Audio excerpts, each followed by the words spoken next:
বর্ষের শুভেচ্ছা। অনেক দিন পরে আপনাদের সাথে আবার একত্রিত হলাম। আপনাদের প্রতি রইল আমার শুভকামনা। ঢাকা মেট্রোপলিটন পুলিশের মিডিয়া সেন্টারে আমি আপনাদেরকে স্বাগত জানাচ্ছি।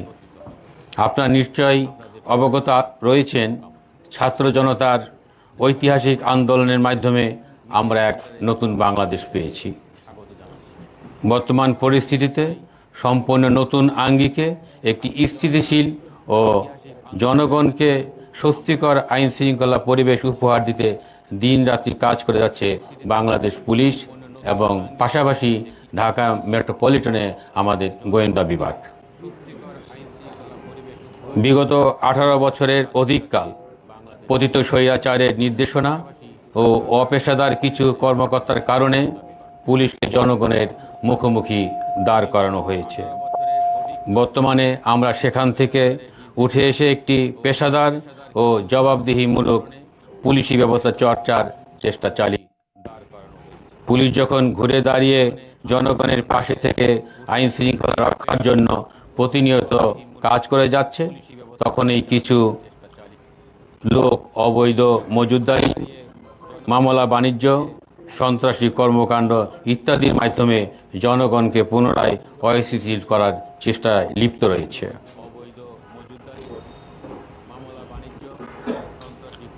ভরা মৌসুমে কোনো কারণ ছাড়াই চালের দাম বৃদ্ধি তারই একটি প্রকৃত উদাহরণ। এছাড়া বর্তমান পরিস্থিতির সুযোগ নিয়ে চিহ্নিত সন্ত্রাসী, চাঁদাবাজ ও ছিনতাইকারীরা মাথাচাড়া দিয়ে উঠেছে। মাননীয় ইন্সপেক্টর জেনারেল অব পুলিশ ও ডিএমপি কমিশনার মহোদয় ইতিমধ্যে এসব অপরাধের সাথে জড়িতদের বিরুদ্ধে কঠোর ব্যবস্থা গ্রহণের জন্য আমাদের নির্দেশনা প্রদান করেছেন এবং যে কোনো মূল্যেই তা বাস্তবায়নের জন্য আমরা কাজ করে যাচ্ছি।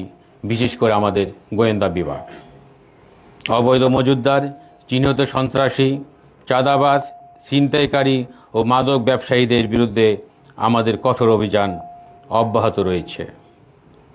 জনগণের স্বস্তি ফিরিয়ে আনার লক্ষ্যে আমরা আমাদের সর্বোচ্চটা দিয়ে অপরাধীদেরকে আইনের আওতায় নিয়ে আসতে আমরা বদ্ধপরিকর। একটি কথা আমি স্পষ্টভাবে বলতে চাই, অবৈধ মজুতদার, চিহ্নিত সন্ত্রাসী, চাঁদাবাজ, ছিনতাইকারী ও স্বৈরাচারের দোসরদের স্থান এ দেশে হবে না। তারা যতই চক্রান্ত করুক না কেন, পুলিশ তাদের কঠোর হস্তে দমন করবে। সাম্প্রতিক সময়ে সারা দেশব্যাপী গোয়েন্দা বিভাগের কর্মকাণ্ড জোরদার করা হয়েছে এবং এরই ফলশ্রুতিতে গত 24 ঘন্টায় ঢাকা মহানগরে বিভিন্ন জায়গায় অভিযান পরিচালনা করে প্রায় আমরা 27 জন অপরাধীকে গ্রেপ্তার করতে সক্ষম হয়েছি। কোনো আসামিকেই গ্রেপ্তারের ক্ষেত্রে আমি ব্যক্তিগতভাবে কোনো রক্তচক্ষুকে ভয় পাই না। যতদিন কাজ করব ততদিন আইনের প্রতি শ্রদ্ধা রেখে দেশ এবং জনগণের সেবা করার মানসে এবং আমার ঊর্ধ্বতন কর্তৃপক্ষের নির্দেশ এবং সরকারের নির্দেশ প্রতিপালনই হচ্ছে আমার জীবন উৎসর্গ করা একটি প্রকৃত সময়। আমি কোনো রক্তচক্ষুকেই ভয় পাই না। এই আলোকেই আমি জনগণের সেবা করার মানুষে কাজ করে যাওয়ার প্রত্যয় ব্যক্ত করছি। অন্যায়ের কাছে কোনোদিন মাথা নত করিনি এবং ভবিষ্যতেও করব না। আমার হারানোর কিছু নেই। দীর্ঘ 18 বছর যে অপমান, অত্যাচার, নির্যাতন সহ্য করেছিলাম, তা থেকে গত 5ই আগস্ট বাংলার গর্বিত ছাত্র জনতা আমাদেরকে একটি নতুন বাংলাদেশ উপহার দিয়ে আমাদের আসল জায়গায় বসানোর সেই সুযোগ করে দিয়েছে। এই জন্য আমি ছাত্র জনতা এবং বাংলার গর্বিত জনতার কাছে আন্তরিকভাবে কৃতজ্ঞ। আমি একজন চাকরিজীবী হিসাবে খুব বর্তমান সময়ে গর্ববোধ করছি।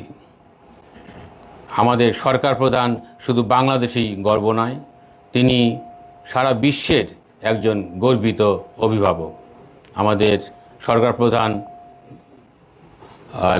Nobel laureate professor doctor Mohammad Yunus স্যারের সরকারের অধীনে কাজ করতে পেরে আমি নিজেকে খুব ধন্য মনে করছি।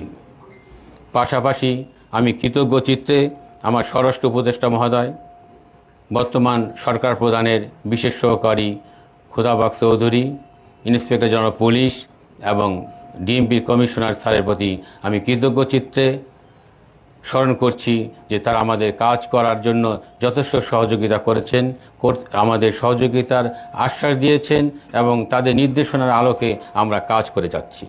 তারই ফলশ্রুতিতে আমাদের আজকের যে সংবাদ সম্মেলন, সেই সংবাদ সম্মেলনে আপনাদের কাছে আমি উপস্থাপন করছি।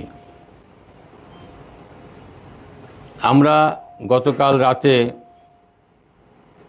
খিলগাঁও থেকে এবং পার্শ্ববর্তী এলাকার একটি গোপন আস্তানা থেকে আমরা একটি চায়না রাইফেল, একটি রাইফেল, চায়না পিস্তল 7.62, একটি তরাস ম্যাগাজিন, 9.9 mm 6 রাউন্ড গুলি, 7.62 চায়না রাইফেলের 9 রাউন্ড গুলি ও 6টি রামদা জব্দ করা হয়। এটা এই যে আমাদের যে অস্ত্র উদ্ধার এবং জনগণের প্রতি যারা এই সমস্ত ব্যবহার করত, আমরা মনে করি যেটা আমাদের একটা সফল অভিযানে পরিণত হয়েছে।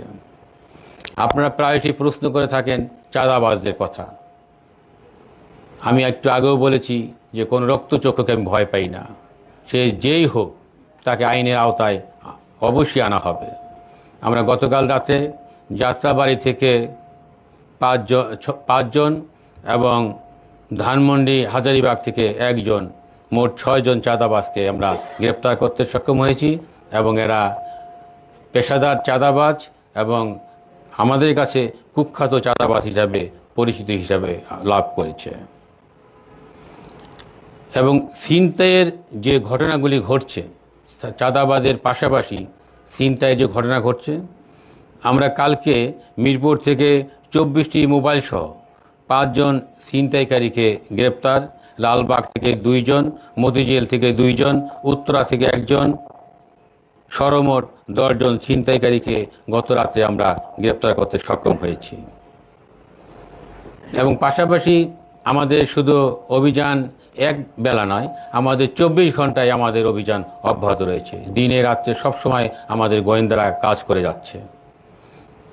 বিভিন্ন জায়গায় আমাদের গোয়েন্দারা কাজ করে যাচ্ছে, সেখানে চাঁদাবাজ হোক, ছিনতাইকারী হোক, যেই হোক, আইনের আওতায় তাকে আসতেই হবে। অবৈধ কোনো কাজ করলে তাকে আইনের আওতায় অবশ্যই আসতে হবে। আপনাদেরকে ইতিমধ্যে মাদক সম্পর্কে জ্ঞাত করা হয়েছে। তারপরেও আমরা যে মাদকের যে চোরাচালান হচ্ছে, আমরা যেখানেই সংবাদ পাই সেই তথ্যের ভিত্তিতে আমরা মাদক উদ্ধার করতে চেষ্টা করি। তারই ধারাবাহিকতায় গতকালকে প্রায় 100 কেজির উপর গাঁজা আমরা উদ্ধার করেছি এবং 2 জন আসামি এবং একটি কাভার্ড ভ্যানকে আমরা আটক করেছি। সাইবারে অনেক রকম জালিয়াতি হচ্ছে, সেই ক্ষেত্রে আমরা গতকাল রাতে সাইবারের 2 জন প্রতারক এবং ডাকাত হিসাবে পরিচিত এবং যার মামলা আছে সেই রকম একজন ডাকাতকে আমরা গ্রেপ্তার করেছি। তো সর্বক্ষেত্রেই আমাদের একটা মেসেজ হচ্ছে, শুধু ঢাকা মহানগরী শান্তি শৃঙ্খলার পাশাপাশি সারা বাংলাদেশে আমরা চেষ্টা করে যাব শান্তি শৃঙ্খলা রক্ষার জন্য, বর্তমান সরকারকে সহায়তা করার জন্য, সরকারের নির্দেশাবলী পালন করার জন্য। আমাদের স্বরাষ্ট্র উপদেষ্টা মহোদয়,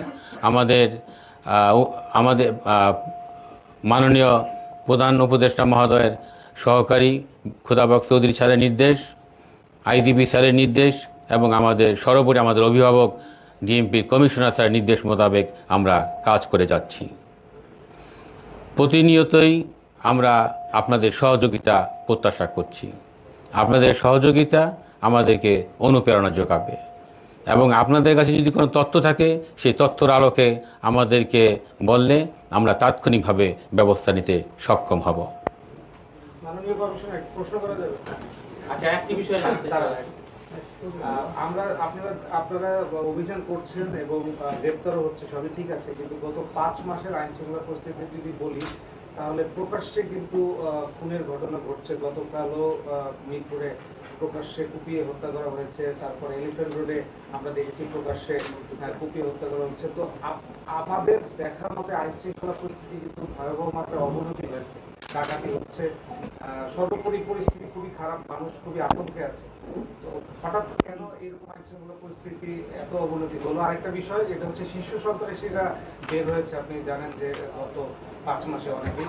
তো এদের হঠাৎ করে ছাড়া হলো কেন, বা এদের ব্যাপারে আপনাদের কোনো মনিটরিং আছে কিনা, যারা কি করছে?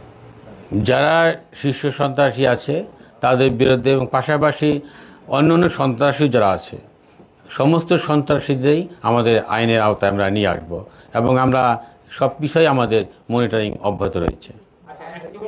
বিষয়টা বলে আইন শৃঙ্খলা পরিস্থিতি আইন শৃঙ্খলা বিষয়ে আপনারা যেটা বললেন আমরা তা খতিয়ে দেখব এবং আমরা কিন্তু প্রতিনিয়তই আইনের প্রতি শ্রদ্ধাশীল এবং আইন শৃঙ্খলা যাতে স্বাভাবিক থাকে, জনগণ যাতে স্বস্তিতে এবং শান্তি থাকতে পারে সেই দিকে আমরা বিশেষ নজর দিচ্ছি। মল্লিক ভাই, স্পেসিফিক একটা বিষয় একটু জানতে চাইবো, সেটা হচ্ছে যে 5 আগস্টের পরে জেল থেকে জামিনে বেরিয়েছেন পিচ্চি হেলাল, শিশু সন্ত্রাসী ইমন।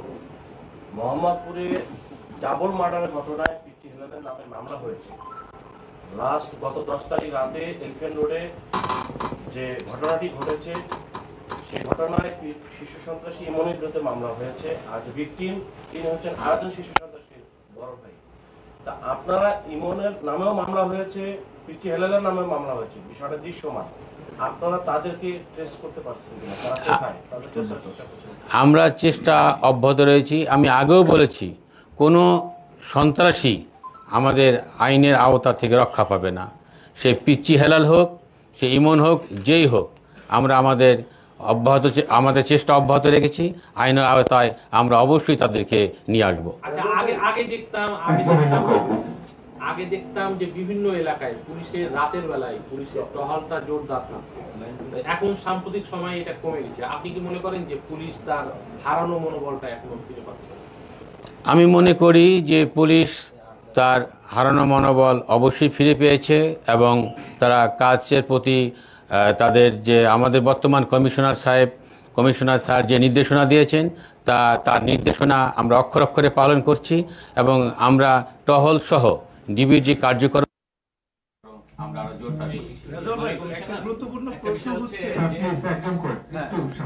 এই যে যাদেরকে গ্রেফতার করলেন চাঁদাবাজির দুর্দর্শ বললেন যে তারা চিহ্নিত চাঁদাবাজি, তো আমরা 5 আগস্টের আগে এবং পরে আমরা জানতেছিলাম যে আগেও যারা করতে একটা রাজনৈতিক ছত্রছায়া করত বা বর্তমানে যারা করতেছে তারা কি কোনো রাজনৈতিক ছত্রছায়া বা কোনো রাজনৈতিক সংশ্লিষ্টতা পাচ্ছেন কিনা। আর নাম্বার 2 হলো এই যে বড় বড় চালান আপনারা ঢাকাতে গ্রেপ্তার করেন, এত গাঁজা, এত ইয়াবা, এগুলো তো আসে ইয়ে থেকে বর্ডার ক্রস করে বা বিভিন্ন জেলা হয়ে আসে। তো এখানে কি সার্বিক পুলিশ সহ অন্যান্য আইন শৃঙ্খলা বাহিনীর গাফলতি আছে কিনা বা তারা জড়িত কিনা? এটা ঢাকাতে কেন গ্রেপ্তার হচ্ছে? এটা সবকিছুই ঢাকা থেকে গ্রেপ্তার হচ্ছে না।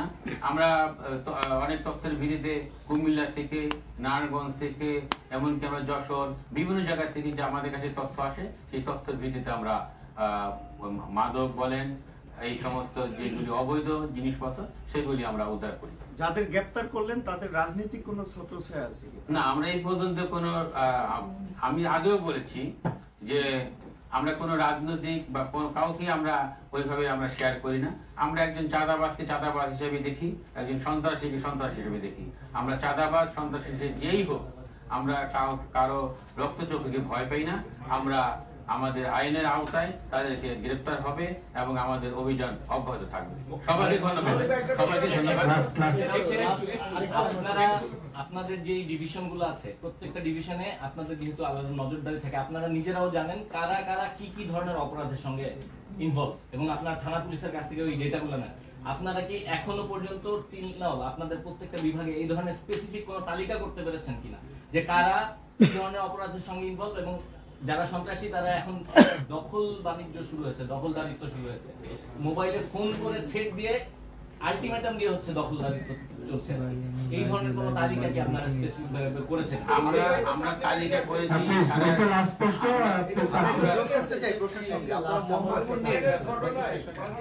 ঘটনায় আপনাদের সর্বশেষ আপডেট কি? আপডেটটা একটু জানাবেন স্পেসিফিক ওই ঘটনাটা আমরা শুনেছিলাম আপনারা কয়েকজনকে আটক করেছেন। প্লিজ এই প্রশ্নটা হয়েছে মেবি এটা স্যার করে দিয়েছেন লাস্টে এই প্রশ্নটা আমি একটু প্রশ্নটা যোগ করতে চাই।